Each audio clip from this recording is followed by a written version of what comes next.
Daniel had driven this road hundreds of times before. The streets of Maplewood Estates were always calm, filled with manicured lawns, trimmed hedges, and the faint scent of fresh, cut grass.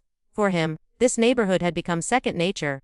He knew which houses had friendly dogs, which porches had squeaky steps, and which families always left out a cold bottle of water for him on hot days. Nothing about today seemed different at first, just another long list of packages to deliver before sundown. The hum of his USPS truck echoed through the quiet suburban lane as he slowed near the end of Willow Court. The sun hung low, casting long shadows across the driveways. Daniel scanned his scanner, ready to drop off the next package, when something caught his eye. Sitting not on the porch, but halfway down a driveway, was a medium-sized brown box. It looked out of place. Most homeowners wanted their deliveries placed safely near the door, away from street view. But this one looked hurried, as if someone had set it down in a rush, or maybe tossed it out. He parked, leaving the engine idling, and stepped out. The air felt heavier here, like the kind of stillness that hangs before a storm. He adjusted his cap and squinted toward the house. The curtains were drawn, tightly shut, even though it was only late afternoon. That struck him as odd. Most houses had light spilling through their windows at this hour, but this one looked closed off, almost abandoned. Yet, something about the package suggested otherwise. As he approached, Daniel noticed subtle details. The box wasn't dusty or weather-worn, meaning it hadn't been sitting long. The tape sealing the top was torn at one corner, as though someone had ripped it open, and then hastily stuck it back together. His instincts whispered that something wasn't right. He glanced around the street. Children's bikes lay on lawns, a sprinkler ticked rhythmically nearby. But here, at this house, silence pressed against him. A chill crept down his spine. This was supposed to be just another stop on just another day, but already Daniel felt the weight of something different hanging in the air. Something about this house, this package, and the unnatural silence made his pulse quicken. He couldn't explain why, but he knew this wasn't going to be a typical delivery. Daniel crouched down to scan the package like he had done 1,000 times before. But as he turned it slightly, something unusual caught his attention. A small piece of paper was taped unevenly to the side of the box, its edges curling, the ink slightly smudged as if written in a hurry. At first, he assumed it was a shipping label that had come loose, but as his eyes focused on the words, his stomach dropped. It wasn't a label at all, it was a handwritten note. The message was short, jagged, and desperate. Aim E. Dalganke, Kale Ninelan. Each letter looked uneven, as if scrawled under pressure, the handwriting trembling and rushed. Daniel's throat tightened. He blinked, half expecting the words to vanish, but they stayed there, burned into his mind. This wasn't a prank note left by kids. This was a cry for help from someone inside that house. His hands shook slightly as he held the box closer, trying to make sense of it. The tape was sloppy, placed in a way that suggested whoever had written it hadn't had much time. The more he stared, the more details unsettled him. The faint smears of ink, the indentation marks where the pen had pressed too hard, the frantic underline beneath the words. CAL 911. Whoever wrote this hadn't just been afraid. They had been terrified. Daniel's mind raced with questions. Who wrote this? Was it a child, a woman, someone trapped inside? Why had they chosen him, a mail carrier, as their only chance at rescue? His pulse thudded in his ears, each beat louder than the last. He glanced back at the silent house, then down at the note again, torn between disbelief and dread. He could feel the weight of the situation settling on his shoulders. This wasn't something he could brush off or laugh about later. It was too real, too raw. The note was a lifeline, shoved into the world in the only way its writer could manage. And now, it was in his hands. Daniel's eyes drifted from the note to the house itself, and the longer he stared, the more unsettling it became. Every window was covered, curtains pulled tight, as though someone inside didn't want a single sliver of sunlight to escape. Unlike the other homes on the street, which buzzed with the faint sound of TVs, ladder, or dogs barking, this one was smothered in silence. The kind of silence that doesn't feel peaceful, but suffocating. He took a cautious step toward the porch, his boots crunching lightly against the gravel of the driveway. That small sound seemed unnaturally loud, like it was intruding on something that didn't want to be disturbed. The air was warm, yet the hairs on the back of his neck stood stiff, as if warning him to stay away. His gaze lingered on the front door, its paint chipped, the welcome mat askew, as though someone had moved it hastily. Then he heard it, faint, so faint he almost thought he imagined it. A dull thud, muffled, coming from somewhere deep inside the house. He froze mid-step, holding his breath. It wasn't the sound of furniture creaking or pipes settling. It was heavier, more deliberate. Someone, or something, was moving in there. He strained his ears, his heart thudding louder with each second, but the noise didn't repeat, only silence remained. Daniel's eyes scanned the house again, searching for any sign of life. A flicker of movement behind one of the curtains made him tense, but when he blinked, it was gone. His instincts screamed at him someone was inside, and they were aware of him. He tightened his grip on the package, unsure if he should take another step forward or retreat to the safety of his truck. The uncertainty gnawed at him. The weight of the note burned in his memory. Happiam Don, Kaloki, Cal 911. The words echoed in his mind as he stood frozen in the driveway. Every second that passed made the silence feel heavier, more unnatural, as though the house itself was holding its breath, waiting for his next move. Daniel's hand slipped into his pocket, fingers brushing the cool surface of his phone. Every instinct told him to call for help, but doubt crept in, sharp and insistent. What if he was overreacting? What if it was some twisted prank or a neighborhood kid with a dark sense of humor? If he called the police, and it turned out to be nothing, he'd look paranoid, maybe even face questions from his supervisor about wasting time. But deep down, the uneasy churning in his gut told him this wasn't a joke. He stood still, caught in that split second where indecision feels like quicksand. The house loomed ahead, silent and watchful, as though it were listening to his every thought. The memory of the muffled thud echoed in his ears, refusing to let him dismiss the situation. His breathing grew shallow as he replayed the shaky handwriting on the note over and over in his mind. Someone had taken a risk to write it. Someone had been desperate enough to trust a stranger would notice. Could he really just walk away? Then, out of nowhere, he saw it. The faintest movement at the front door. The doorknob twitched, almost imperceptibly, like a hand had brushed against it from the inside. Daniel's chest tightened as adrenaline surged through him. Whoever was inside was aware he was there. But the knob didn't turn all the way. It simply shifted, paused, and then went still again, as though the person had thought twice. The image was haunting someone trapped just beyond that door, unable to cry out but begging for help in silence. Daniel's pulse hammered in his temples, his throat dry. He clenched the package tighter, his knuckles whitening, as his thoughts spiraled. If he walked away now, would he be leaving someone to suffer? If he stayed too long, would he put himself in danger? A bead of sweat slid down his temple despite the warm afternoon sun.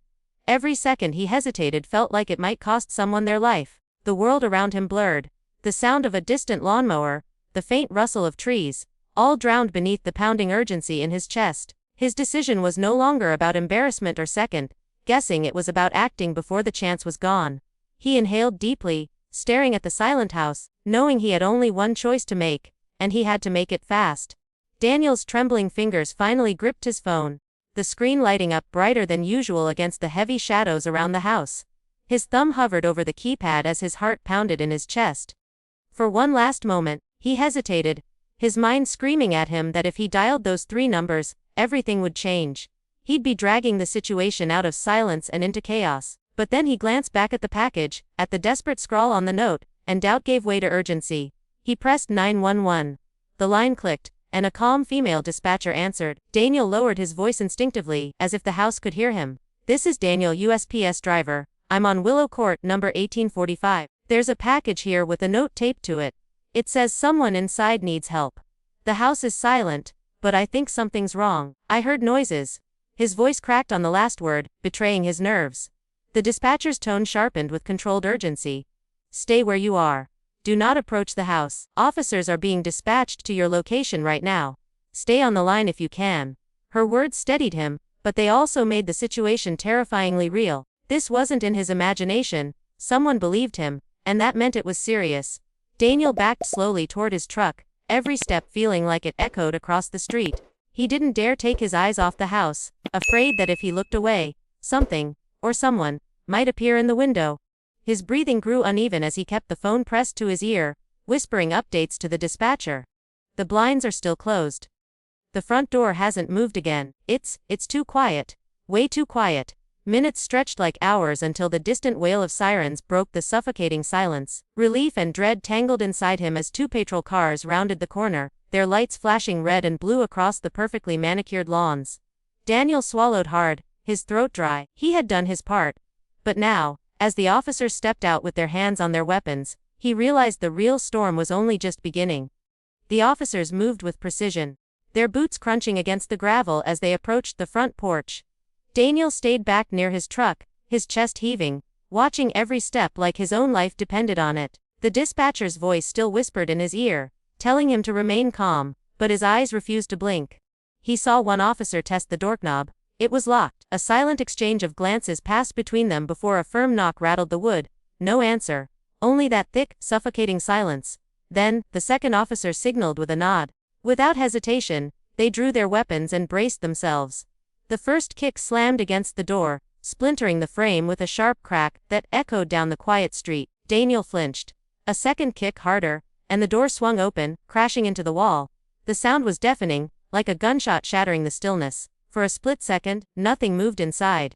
Daniel's breath caught in his throat as the officers disappeared into the darkness of the house. The silence that followed was worse than before. No yelling, no scuffling, not even footsteps. Just a hollow void that stretched for endless seconds. He gripped the edge of his truck so hard his knuckles turned white, straining to hear anything at all. Then, suddenly, it came a sharp, commanding shout from inside. Another voice followed, higher, pitched and desperate, muffled but panicked. Daniel's knees weakened. Someone was in there. Moments later, movement exploded at the doorway. An officer emerged, guiding a pale, wide-eyed woman into the sunlight. She clutched a small child against her chest, both of them trembling violently, as though they'd just been pulled from the depths of a nightmare. The woman's lips quivered as she tried to speak, but only broken sobs escaped. Daniel's heart twisted at the sight. This was the person who had written that note. This was who had trusted him to see it. But behind her, another scene unfolded. A man, disheveled and furious, was dragged out in handcuffs, his face twisted in rage, his wrists strained against the metal, his body thrashing as the officers wrestled him down the step. Daniel's blood ran cold. This was no misunderstanding, no prank. This was a hostage situation, one that had been going on for far longer than anyone outside had realized. As the woman and her child were led to safety, the truth of the note began to unravel in fragments. Through gasps and broken words, she explained that she had been held inside the house for 2 days. The man in handcuffs was her estranged boyfriend, someone she thought she had escaped from months ago. He had broken into her home, taken her phone, and sealed every window shut. For hours at a time, she had been too terrified to move, too scared to cry for help. The package, she revealed, had been her only chance. She had convinced him to let her order supplies, claiming she needed food and medicine for her child. Desperate for control, he allowed it, thinking it would make her easier to manage. But when the delivery confirmation came, she seized the moment. She scrawled the note in shaking handwriting, pressing the pen so hard it tore the paper in places. Every stroke carried her fear, her desperation, and her one fragile hope, that the driver who delivered it wouldn't just toss the box aside. Daniel listened in silence, his heart pounding as the weight of her words sank in. That simple brown box, no different from the dozens he carried every day, had become a lifeline. A cry for help disguised in cardboard and tape. If he had dismissed it, if he had assumed it was just a prank, the outcome could have been unthinkable. He stared at the note still taped to the package, the shaky ink now smudged from the woman's frantic hands, and realized he would never forget those words for as long as he lived. The child clung to his mother, wide eyes darting nervously at every sound. Daniel felt a lump form in his throat as he noticed the little one's clothes, rumpled, dirtied, as though they'd been worn for days. It struck him then that this wasn't just a rescue, it was survival snatched from the edge of something horrific. And all of it hinged on a moment where he chose to act instead of doubt. Around him, neighbors began to gather, drawn out by the flashing lights and sirens. Whispers rippled through the cul-de-sac, but Daniel barely heard them. His eyes stayed fixed on the house, on the woman, on the trembling note that had changed everything. A routine delivery had turned into a fight for life, and the package that was meant to blend into the ordinary had carried a message that refused to be ignored. That night, when Daniel finally sat alone in his quiet apartment, the weight of what had happened pressed down harder than ever. He couldn't stop thinking about how easily things could have gone differently. If he had ignored the package, if he had brushed off the note as a prank, 2 innocent lives might have been lost. He realized that sometimes the smallest details, the things we're most tempted to overlook, carry the most urgent meaning. The image of that trembling handwriting burned in his memory.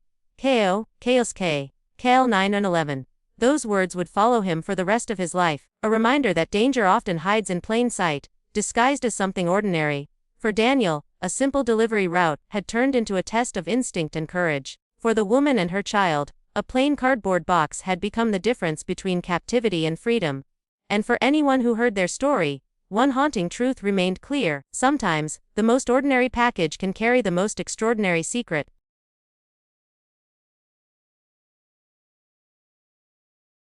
If you liked this video, don't forget to hit that like button, share it with your friends, and drop your thoughts in the comments below. Most importantly, subscribe and hit the bell icon so the next secret finds you first.